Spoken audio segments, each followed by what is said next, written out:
बुद्धि से भरा घड़ा। एक बार किसी बात पर अकबर बीरबल से नाराज हो गए और उन्होंने बीरबल को राज्य छोड़कर कहीं दूर चले जाने का आदेश दे दिया। बीरबल ने अकबर के आदेश का पालन किया और राज्य छोड़कर चले गए। कुछ समय बीतने के बाद अकबर को बीरबल की याद आने लगी।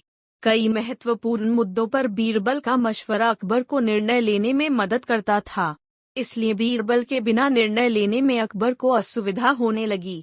आखिरकार उन्होंने अपने सैनिकों को बीरबल को ढूंढने के लिए भेजा।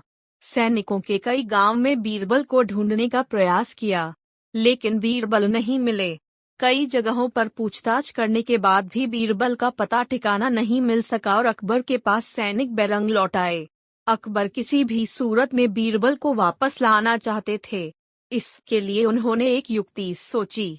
सैनिकों के माध्यम से उन्होंने अपने राज्य के सभी गांवों के मुखियाओं को संदेश भिजवाया। संदेश इस प्रकार था: 1 माह के भीतर एक घड़े बुद्धि भरकर उस घड़े के साथ दरबार में उपस्थित हो। ऐसा न कर पाने की स्थिति में बुद्धि की जगह घड़े में हीरे जवाहरात भरकर देना होगा। अकबर का ये संदेश सैनिकों द्वारा गांव-गांव में प्रसारित किया गया। एक गांव में बीरबल भेष बदलकर एक किसान के खेत पर काम किया करते थे। जब उस गांव ने मुखिया को अकबर का ये संदेश मिला तो वो चिंतित हो उठा। उसने गांव के लोगों की सभा बुलाई। बीरबल भी उस सभा में उपस्थित हुआ।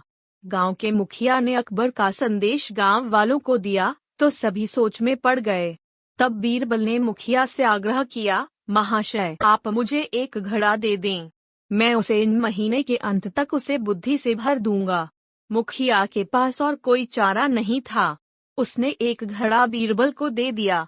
बीरबल वह घड़ा लेकर किसान के उस खेत पर चला गया जहां वह काम किया करता था। वहां उसने कद्दू उगाए थे। उनमें से एक छोटे से कद्दू को उठाकर उसने घड़े में डाल दिया। कद्दू अब भी अपनी बेल से लगा हुआ था। बीरबल उस कद्दू को नियमित रूप से खाद पानी देने लगा और उसकी अच्छी तरह से देखभाल करने लगा, जिससे धीरे धीरे कद्दू बढ़ने लगा। कुछ दिनों बाद कद्दू का आकार इतना बड़ा हो गया कि उसे घड़े से बाहर निकाल पाना असंभव था। कुछ और दिन बीतने के बाद जब कद्दू का आकार घड़े के आकार जितना बड़ा हो गया, तब बीरबल ने उसे उसकी बेल से काटकर अलग किया। घड़े का मुंह कपड़े से ढकने के बाद वह गांव के मुखिया के पास पहुंचा और वह घड़ा उसे देते हुए बोला, यह घड़ा बादशाह अकबर को दे देना और उनसे कहना कि इसमें बुद्धि भरी हुई है। उसे बिना काटे और इस घड़े को बिना फोड़े उसे निकाल लीजिए। मुखिया बादशाह अकबर के दरबार पहुंचा और उसने अकबर को घड़ा सौंपते हुए वैसा ही कहा जैसा बीरबल ने उसे कहने के लिए बोला था। अकबर ने जब घड़े के ऊपर से कपड़ा हटाया और उसमें झांक कर देखा तो उसमें उन्हें कद्दू दिखाई दिया। वे समझ गए कि इतनी दूर की सोच सिर्फ बीरबल की ही हो सकती है।